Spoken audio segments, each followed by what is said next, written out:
Olá, eu me chamo Giovana Cunha, sou aluna do curso de Ciências Ambientais da Universidade Federal de Pernambuco e orientanda do professor André Santiago, filiado do Departamento de Micologia, também da UFPE. E eu venho, por meio deste, apresentar o projeto intitulado de Diversidade de Mucorales em Gradientes de Altitude no Parque Nacional do Caparaó, Espírito Santo, Minas Gerais, Brasil. Os Objetivos de Desenvolvimento Sustentável que esse projeto incluiu foi o de número 15, que trata sobre a vida terrestre, e o de número 17, que trata de parcerias e meios de implementação. A ordem Mucorales está dentro do filo Mucoromicota, que abriga espécies caracterizadas pela produção do zigósporo, um esporo sexuado formado através da copulação gametangial.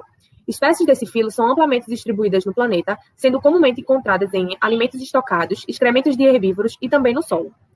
Apesar da maioria dos táxons de Mucorales ser sapróbia, algumas espécies podem se comportar como patógenas de outros fungos, de plantas e também de animais.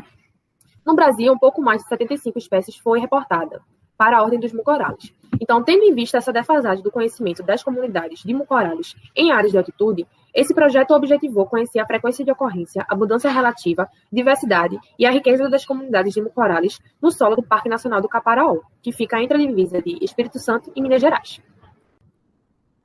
Metodologia. Em agosto de 2018, foi realizada uma expedição para a coleta de solo no Parque Nacional do Caparaó.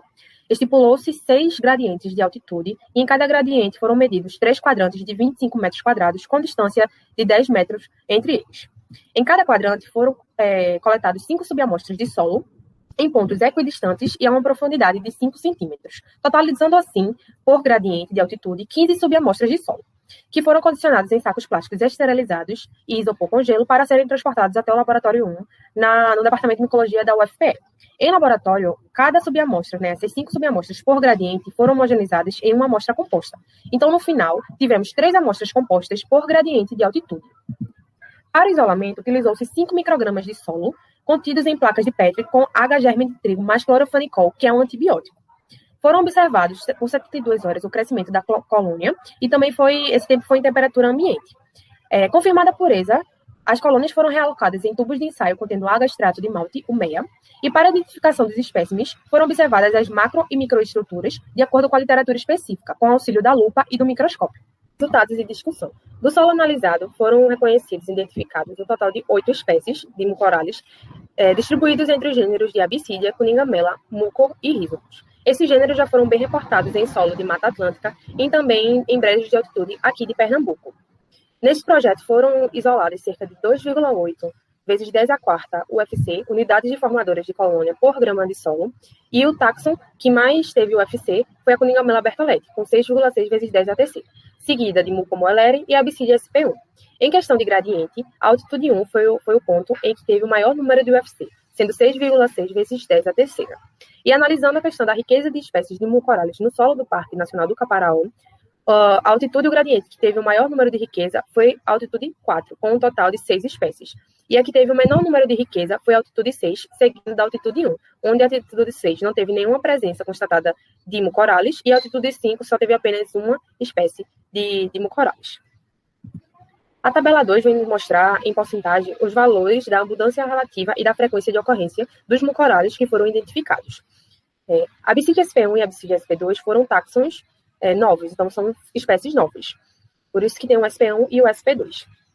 E, de maneira geral, o Cuningamela bertholletii, o Mucococcinellose de variação em Hansenis, o Mucomoelere e a Absídia SP1 foram os táxons mais abundantes e mais frequentes.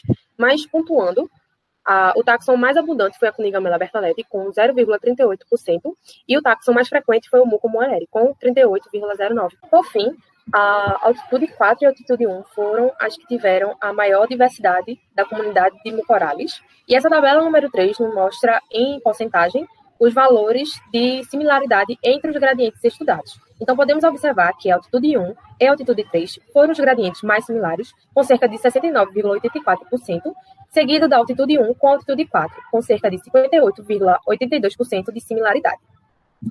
Esse projeto contribuiu para o aumento do conhecimento da comunidade de Mucorales em solo de Mata Atlântica e em áreas de elevada altitude, visto que esse parâmetro, a altitude, influenciou diretamente na microbiota local. Meu agradecimento à Universidade Federal de Pernambuco, à Propesc, ao CNPq, à pós-graduação em Biologia de Fungos, a toda a equipe do Laboratório 1 e ao professor André Gladstone.